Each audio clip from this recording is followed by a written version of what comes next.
Hi there, my name is Mike Mowgray, and today we are going to talk about the Solomon Islands.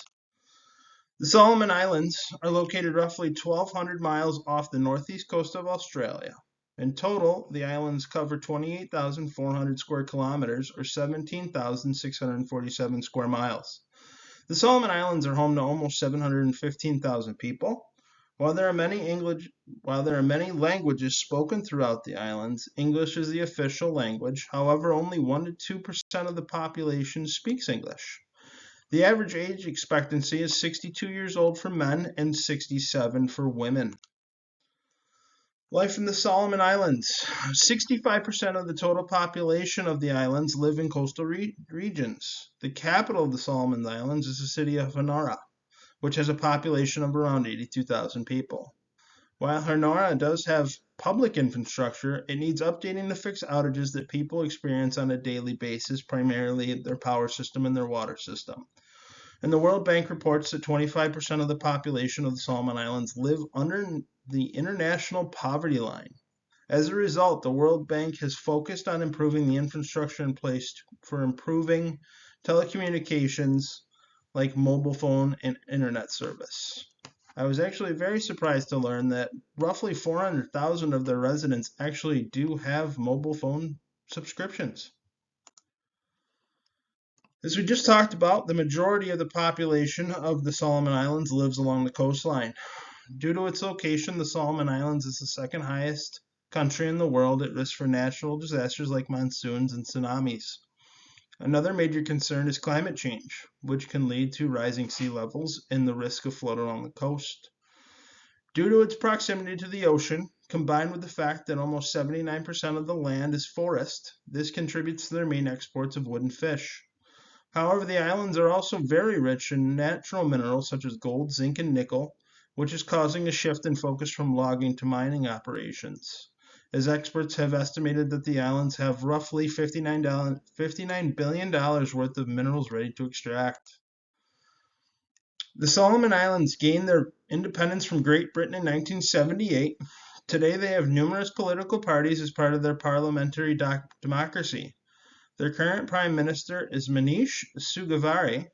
Their legal system is comprised of both English common law as well as customary law.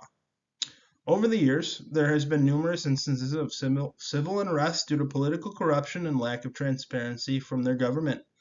Most recently, Prime Minister Sugavare was a key part of the shift in diplomatic alliance from Taiwan to China in 2019.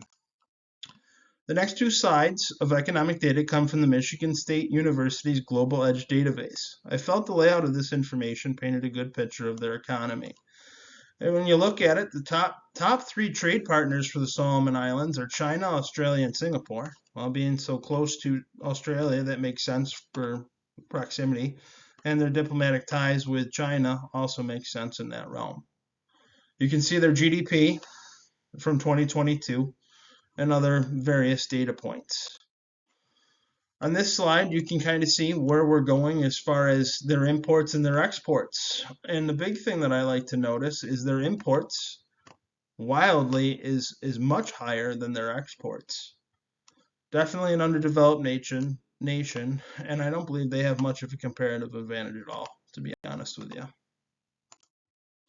Public health. The Ministry of Health and Medical Service oversees their healthcare system. A large presence in collaboration with the World Health Organization to improve the care system. Dengue fever, malaria, and other threats from natural disasters are the main causes of illnesses in the region.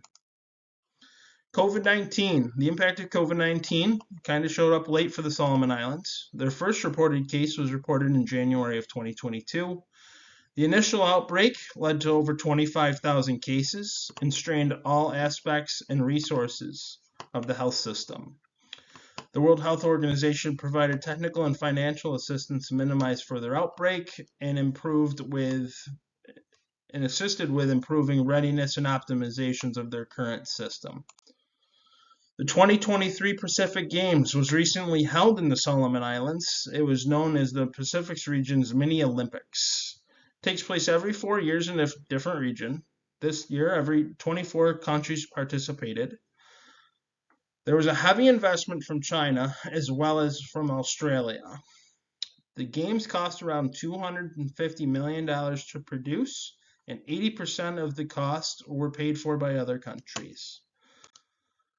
Talking about the future of what the Solomon Islands holds, I believe that with their diplomatic ties to China, and if they do successfully get into the mining industry, that they might have a chance of going from a less developed country to a developing country, but that is yet to be seen.